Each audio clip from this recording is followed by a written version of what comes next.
안녕하세요. 오늘 여러분의 소중한 정보를 아주 깊이 파헤쳐볼 진행자입니다. 혹시 65세 이상이시면 월 최대 70만 원 생활비에다가 또 주거비로 35만 2천 원까지 이렇게 지원받을 수 있다는 사실 이거 알고 계셨나요? 네, 안녕하세요. 이게 정부 지원 제도가 참 많긴 한데 막상 알아보려면 너무 복잡하거나 또 몰라서 그냥 지나치시는 경우가 정말 많으신 것 같아요. 맞아요. 그래서 저희가 오늘 딱 필요한 정보만 쏙쏙 골라왔습니다. 네, 오늘 저희랑 같이 보시면 어르신이나 또 부모님께 꼭 필요한 핵심 지원금 정보들 아주 쉽고 명확하게 아실 수 있을 겁니다. 놓치면 정말 아까운 혜택들이니까요. 지금부터 하나씩 제대로 짚어드릴게요. 좋습니다. 그럼 가장 기본이라고 할 수 있는 기초연금부터 시작해볼까요? 이게 월 최대 40만 6천 원, 다시 말해 40만 6천 원까지 받을 수 있다는데 정확히 어떤 분들이 해당되는 건가요? 네, 그 기초연금은요, 일단 만 65세 이상이신 어르신들 중에서요, 소득하고 재산을 합친 금액, 이걸 저희가 소득인정액이라고 부르거든요. 이 소득인정액이 정부가 정한 기준금액보다 낮으면 받으실 수 있는 거예요. 소득인정액이요? 네, 2025년 기준으로 보면 혼자 사시는 어르신은 월 소득인정액이 228만 원, 228만 원 이하면 해당되시고요. 부부 가구는 월 364만 8천 원 이하입니다. 아하. 월 228만 원 기준 기억해둬야겠네요. 신청은 어디서 하죠? 이건 가까운 주민센터나 아니면 복지로 웹사이트 복지로.go.kr 여기서 언제든 신청 가능하십니다. 네, 그렇군요. 그럼 또 매달 나가는 월세 부담 이것도 참 큰데요. 주거비 지원은 좀 어떤가요? 주거급여 제도가 있습니다. 이것도 소득이 좀 낮으신 어르신 가구에 월세를 지원해 드리는 건데요. 소득 기준이 좀 중요한데 기준 중 유의소득의 46% 이하셔야 해요. 중위소득 46%요? 그게 대략 어느 정도인가요? 네, 그 중위소득이라는 게 뭐냐면요. 우리나라 전체 가구를 소득 순서대로 쫙 세웠을 때 딱 중간에 있는 가구의 소득을 말하는 거거든요. 그거의 46% 이하니까 예를 들어 혼자 사시는 1인 가구 기준으로 월 소득이 약 115만 원 정도면 해당될 수 있습니다. 월 11만 5천 원 정도군요. 네, 지원 금액은 지역이나 가구 원수에 따라 조금씩 다른데요. 예를 들어 서울에 혼자 사시는 경우엔 월 최대 35만 2천 원, 35만 2천 원까지 지원받으실 수 있어요. 이것도 마찬가지로 주민센터나 복지로에서 신청하시면 됩니다. 네, 서울 기준 35만 2천 원. 이것도 꽤 크네요. 여름엔 덥고 겨울엔 춥고 이 냉난방비 걱정도 만만치 않은데 혹시 에너지 비용 지원 같은 것도 있나요? 그럼요. 에너지 바우처라고 있습니다.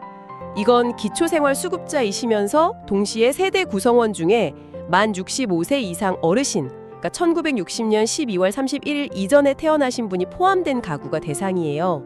수급자이면서 어르신이 계셔야 하는군요. 네, 맞습니다. 1인 가구를 기준으로 하면 1년에 29만 5,200원, 29만 5,200원 정도를 전기요금이나 가스요금에서 이렇게 차감받으시거나 아니면 카드로 받아서 사용하실 수도 있어요. 근데 이건 신청 기간이 정해져 있어요. 보통 매년 6월에서 12월 사이니까 그 기간 안에 주민센터나 복지로에서 신청하셔야 합니다. 기간을 놓치면 안 되겠네요. 6월부터 12월. 그럼 또 전세 사시는 분들도 많은데 이 목돈인 전세보증금 마련이 좀 어려운 어르신들은 어떻게 하죠? 그런 분들을 위해서 LH, 그러니까 한국토지주택공사에서 지원하는 고령자 전세임대 제도가 있습니다. 고령자 전세임대요? 네, 수도권을 기준으로 보면 최대 1억 3천만 원, 1억 3천만 원까지 전세보증금을 아주 낮은 이자, 연 1, 2% 정도로 빌려주는 제도예요. 와, 연 1, 2%요? 정말 좋네요. 그렇죠. 대상은 만 65세 이상이시면서 생계급여나 의료급여 수급자 또는 차상위 계층 어르신들이 신청 관련하시고요. 이건 LH 청약센터 홈페이지에 공고가 뜨니까 그걸 잘 확인해 보셔야 합니다. 네, 최대 1억 3천만 원 저리 지원 꼭 확인해야겠어요. 반대로요, 집은 있는데 당장 생활비가 좀 부족하신 어르신들은 어떤 방법이 있을까요?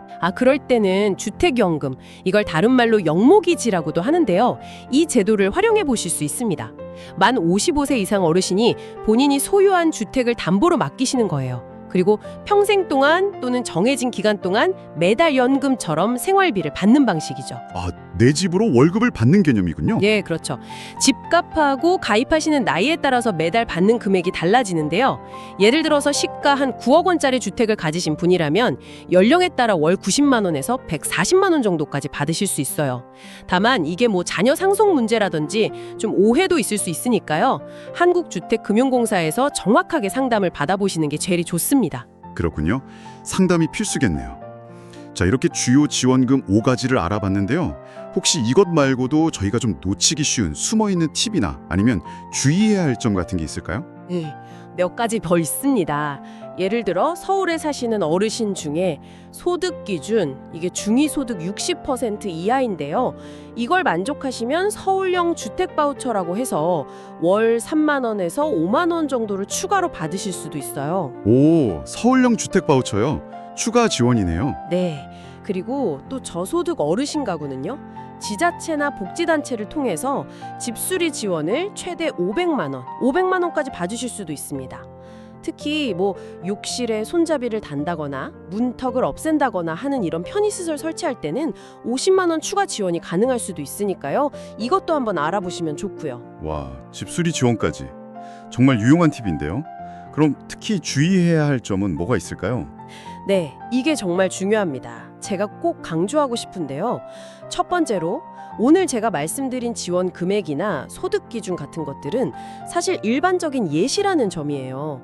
실제로는 여러분이 거주하시는 지역, 그러니까 시나 군, 구별로 조금씩 다를 수 있다는 겁니다. 이게 제일 중요해요. 아, 지역별로 다르다는 점. 네. 네, 그래서 두 번째 주의사항이 뭐냐면 반드시 신청하시기 전에 여러분이 사시는 곳의 주민센터나 해당 지원기관의 공식 웹사이트에서 본인에게 딱 맞는 최신 정보를 직접 꼭 확인하셔야 한다는 겁니다. 네, 직접 확인이 필수군요. 그리고 마지막으로요. 요즘 정부 지원에 사칭하는 스미싱 문자 이런 게 너무 많아요. 이것도 정말 조심하셔야 하는데요.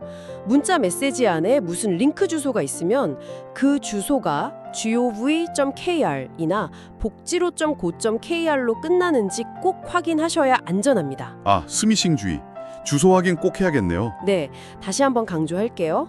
정확한 내용은 반드시 꼭 주민센터나 공식 웹사이트에서 최종적으로 확인하셔야 합니다. 네, 알겠습니다. 지자체별 조건 확인, 공식 경로 확인, 스미싱 주의 꼭 기억하겠습니다. 그럼 이 좋은 혜택들 신청은 좀 어떻게 하면 될까요? 간단하게 좀 정리해 주시죠. 네, 이것도 크게 한 3단계 정도로 생각하시면 쉬울 것 같아요. 첫 번째는 서류 준비 단계입니다. 신청하려는 지원 제도에 필요한 서류들이 있잖아요. 뭐 주민등록 등본이라든지 소득이나 재산식명 서류, 월세 사시면 임대차 계약서 같은 것들. 이걸 미리 좀 챙겨두시는 거죠. 네, 서류 준비. 두 번째는 신청입니다. 가까운 주민센터, 요즘은 행정복지센터라고 하죠. 거길 직접 방문하시거나 아니면 몸이 좀 불편하시면 복지로 웹사이트 같은 온라인으로도 신청이 가능합니다. 아까 말씀드린 LH 관련 지원은 LH 청약센터를 이용하시면 되고요. 방문 또는 온라인 신청이군요. 네, 마지막 세 번째는 결과 확인하고 지급받는 단계인데요. 신청하고 나면 심사를 거쳐서 결과를 각자 알려줄 거예요. 지원금은 보통 신청하셨던 계좌로 이렇게 입금이 되거나 아니면 에너지 바우처처럼 요금에서 자동으로 깎아주는 방식으로 지급됩니다. 네, 서류 준비, 신청, 결과 확인 및 지급 3단계로 깔끔하게 정리되네요. 자, 오늘은 이렇게 65세 이상 어르신들을 위한 정부 지원금 핵심 정보를 정말 알차게 파헤쳐봤습니다. 네, 기억하실 것은 이런 정보는 그냥 아는 것에서 그치면 안 된다는 거예요. 직접 내가 자격이 되는지 확인하고 또 신청하는 행동으로 이어져야 진짜 나에게 혜택이 되는 거거든요. 오늘 들으신 내용 중에서 혹시 더 궁금한 점이 있으시거나 나는 이런 지원금 이렇게 받고 있다 하는 경험담이 있으시면 댓글로 편하게 남겨주세요. 여러분의 그 소중한 경험 하나하나가 다른 분들께는 정말 큰 힘이 되고 도움이 될 수 있습니다. 맞습니다. 여러분의 참여가 중요합니다. 다음 시간에는 저희가 중장년층을 위한 긴급복지 지원에 대해서 더 깊이 파헤쳐볼 예정입니다. 오늘 저희가 파헤친 이 정보들이 여러분의 생활에 정말 든든한 힘이 되기를 진심으로 바라겠습니다.